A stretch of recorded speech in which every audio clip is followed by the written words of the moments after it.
Bonjour à toutes et à tous et bienvenue dans cette première et nouvelle vidéo de cette chaîne YouTube. Le but de cette chaîne, vous le verrez, c'est donc de non seulement vous présenter ce qu'est la sophrologie et ma pratique, mais aussi de peut-être vous apporter des clés, des réponses, des aides, puisque vous le verrez, qu'importe mon métier, qu'importe le contexte ou encore la casquette que je porte, mon but restera toujours le même, vous aider et vous accompagner. Donc cette vidéo va être divisée en plusieurs parties. La première, je vais me présenter très rapidement, présenter mon parcours professionnel. Ensuite, je vais vous présenter ce qu'est la sophrologie, pourquoi consulter, comment ça se passe, qui peut consulter, quand se déroule une séance de sophrologie et quels sont les exercices de sophrologie. Globalement, voilà. Donc je me présente, je m'appelle Julia Samier, j'ai à l'heure actuelle 25 ans. Je suis de formation initiale infirmière diplômée d'État. Donc j'ai eu la chance d'évoluer que ce soit aussi bien en hôpital privé que public, dans tout type de services de médecine et de chirurgie. Donc par exemple, j'ai évolué en soins intensifs, en urgence, en pédiatrie, en cancérologie, en endocrinologie, diabétologie, chirurgie viscérale, etc. etc. J'ai également pu découvrir le métier d'infirmière en dehors de l'hôpital, que ce soit en crèche, en école ou en maison de retraite. Donc ça m'a permis de prendre en charge tout un vaste panel de la population française, et c'est ça qui est vraiment intéressant et très enrichissant d'avoir pu accompagner autant de personnes d'âges différents. Période Covid, comme beaucoup de personnes, j'ai remis en question beaucoup d'aspects de ma vie, notamment ma vie professionnelle. Euh, J'avais découvert la sophrologie lorsque j'étais étudiante infirmière en stage en cancérologie. Donc j'avais vu que mes patients qui bénéficiaient de cet accompagnement avaient quand même un moral un peu plus positif, un meilleur bien-être. Et aujourd'hui, on sait scientifiquement qu'une personne qui a un meilleur bien-être, un meilleur moral, avait quand même plus de cartes en main. En tout cas, ça comptait dans les capacités de rémission, voire de guérison. Donc ça m'avait beaucoup intéressée à l'époque et j'ai trouvé cette opportunité de me former dans cette forme d'accompagnement qu'est la sophrologie. Donc je suis formée pendant 1 an et demi. Donc tout d'abord, j'ai fait une formation dans une école sur Paris qui s'appelle CNFDI. J'ai fait des stages. J'ai fait également des stages avec des professionnels à l'étranger, comme par exemple en Irlande et sur Dijon, puisque je suis originaire de Dijon. Et ensuite, j'ai fait une spécialisation prise en charge de la douleur dans l'Institut Bien Relax, qui me permet d'être dans le réseau des centres antidouleurs de France, et aussi une spécialisation dans l'accompagnement des femmes qui souffrent de pathologies gynécologiques. Et vous pouvez me retrouver dans le réseau Bourgogne de l'association Endo-France. Voilà globalement pour ma présentation. Maintenant, on va passer à la sophrologie. Euh, la sophrologie, c'est quoi? Si je devais vous balancer une définition, on pourrait dire que c'est une méthode psychocorporelle pédagogique qui vous permet de réharmoniser le corps et l'esprit. Ça va un peu tout et rien dire, je suis d'accord. Concrètement, qu'est-ce que ça veut dire? Comment ça se passe? La sophrologie, c'est une méthode qui va vous permettre de travailler sur un objectif, sur une problématique de votre vie. Pour pouvoir travailler sur cette problématique et sur cet objectif, on va aller abaisser votre niveau de vigilance pour atteindre le niveau sophroliminal. C'est un niveau qu'on expérimente tous les jours, au moment où on s'endort ou alors au moment où on se réveille le matin. Vous savez, le moment où on est un peu dans le brouillard entre deux, là, c'est ça le niveau sophroliminal. Et en fait, ça va nous permettre d'abaisser donc notre vigilance, d'abaisser tous ces filtres et ces barrières pour pouvoir atteindre le subconscient et travailler sur la problématique et sur votre objectif. Donc ça, c'est le rôle du sophrologue, c'est d'aller pouvoir remobiliser toutes vos capacités et votre potentiel, en reprendre conscience et pour pouvoir reprendre les clés en fait de votre existence et de votre vie et de vivre de manière davantage épanouie, en harmonie, en paix, dans l'instant présent et en harmonie avec votre environnement et avec votre personne. Le second rôle du sophrologue, c'est donc de vous rendre autonome. C'est par la pédagogie. Mon but, c'est de vous donner un maximum d'exercices, de clés à saisir pour pouvoir répondre certes à votre problématique et à votre objectif, mais aussi pour pouvoir appréhender la vie autrement et pour pouvoir répondre à d'autres problématiques futures grâce à la sophrologie. Ce qui fait la bonne transition avec le prochain point. Pourquoi consulter un sophrologue?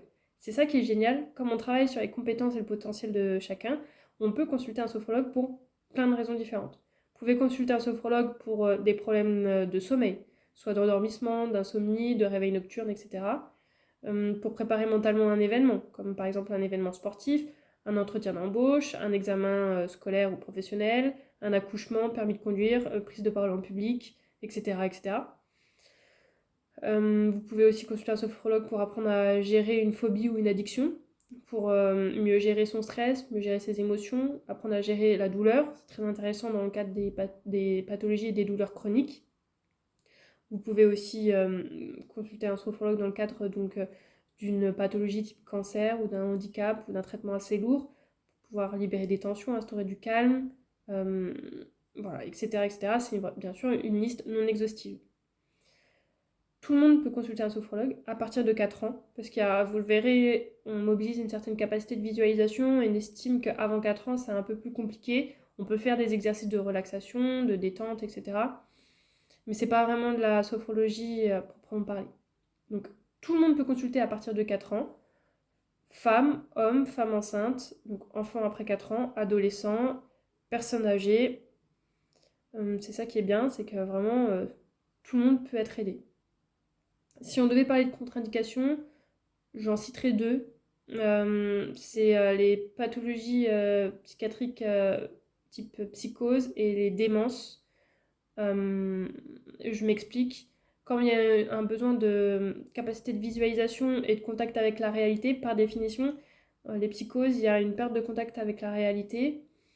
Et il y a aussi un risque de morcellement. Et dans certains exercices de sophrologie, on va aller se focaliser sur chaque partie du corps indépendante. Et donc, du coup, il y a un risque de déclencher ce phénomène de morcellement qui n'est pas super bien intéressant à vivre quand on est psychotique. Et puis les démences, c'est un peu dans la même idée où, voilà, à partir du moment où la démence est avancée et qu'il y a une perte de contact avec la réalité, c'est compliqué de faire de la sophrologie. Voilà, ce serait à peu près les 2 contre-indications. Après, suivant s'il y a un handicap présent, physique et ou mental, c'est au sophrologue de savoir adapter sa pratique. Mais voilà, tant que vous avez un contact avec la réalité, vous pouvez très bien consulter un sophrologue.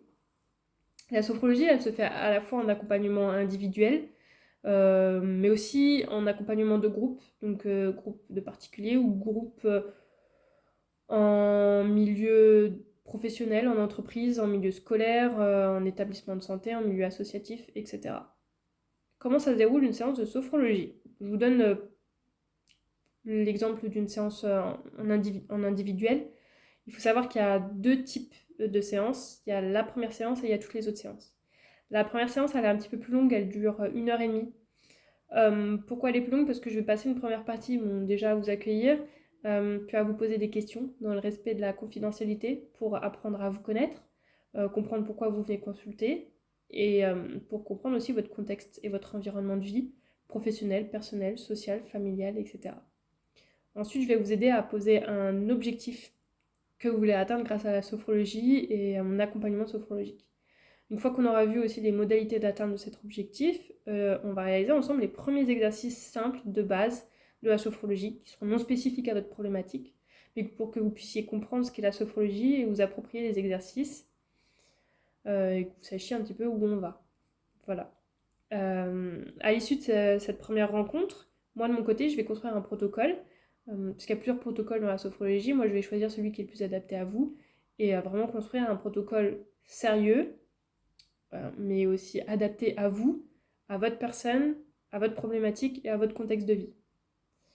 À l'issue de la construction de ce protocole, je pourrais en savoir un peu plus. Je vais pouvoir déterminer le nombre de séances qu'il faudrait, selon moi, pour pouvoir atteindre votre objectif. C'est donc à la seconde séance que je pourrais un peu plus en parler, je pourrais un peu plus vous aiguiller sur le nombre de séances nécessaires selon moi. Bien sûr, c'est adaptable, hein, il n'y a rien qui est figé dans le temps. C'est surtout, contraire de la sophrologie, c'est être figé.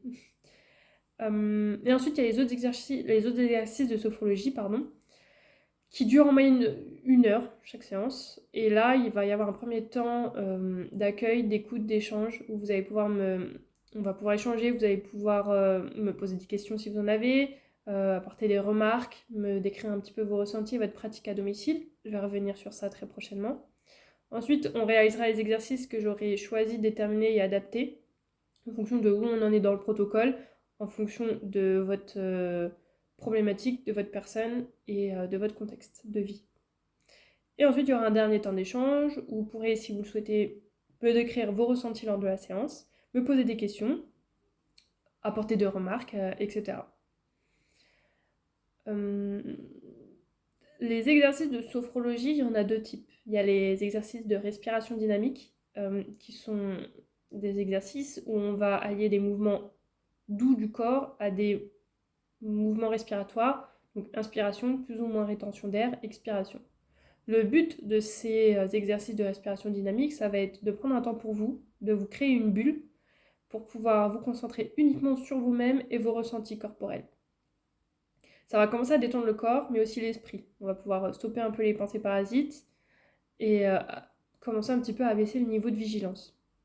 Ensuite, il y a les exercices de visualisation. Donc, c'est des moments de relaxation avec visualisation. Ça va se passer assis ou allongé. Et on va commencer par un moment où on va se focaliser sur chaque partie du corps, détendre chaque partie du corps, pour pouvoir donc terminer de détendre le corps, terminer d'abaisser le niveau de vigilance. Et ensuite, il y a la partie visualisation où, suivant le moment où on en est dans le protocole, suivant votre personne, votre problématique et votre contexte de vie, on va aller visualiser plusieurs choses pour pouvoir travailler sur le subconscient et atteindre votre objectif. C'est là que je voudrais revenir sur le point de la nécessité de travailler chez soi, de son côté, en dehors des séances. Concrètement, c'est ce qui va permettre la plasticité cérébrale. Je m'explique.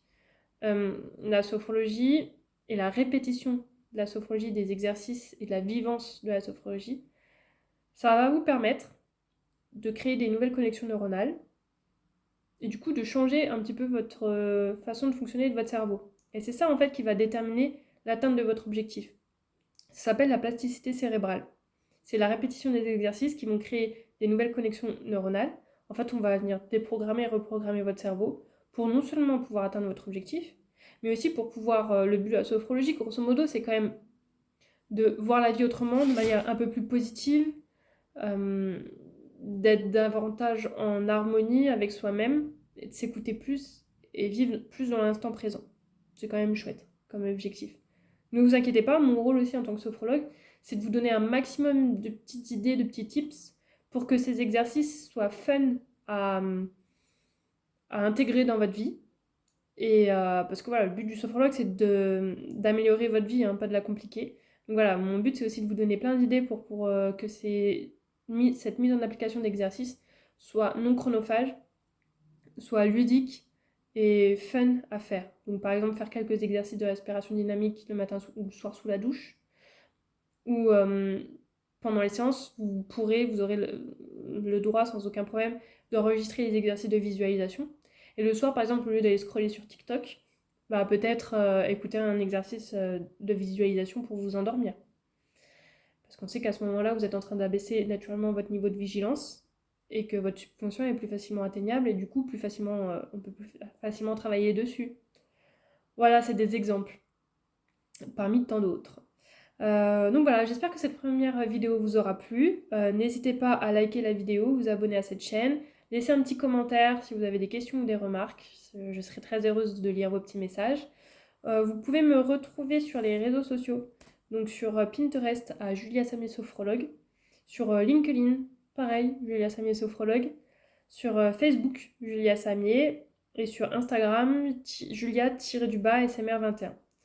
Mon site internet c'est juliasamier tout attaché du 6 sophrologue et mon adresse mail c'est samier.julia@gmail.com. J'espère sincèrement que cette vidéo vous aura plu. J'ai hâte de vous retrouver pour une prochaine vidéo et en attendant, prenez soin de vous.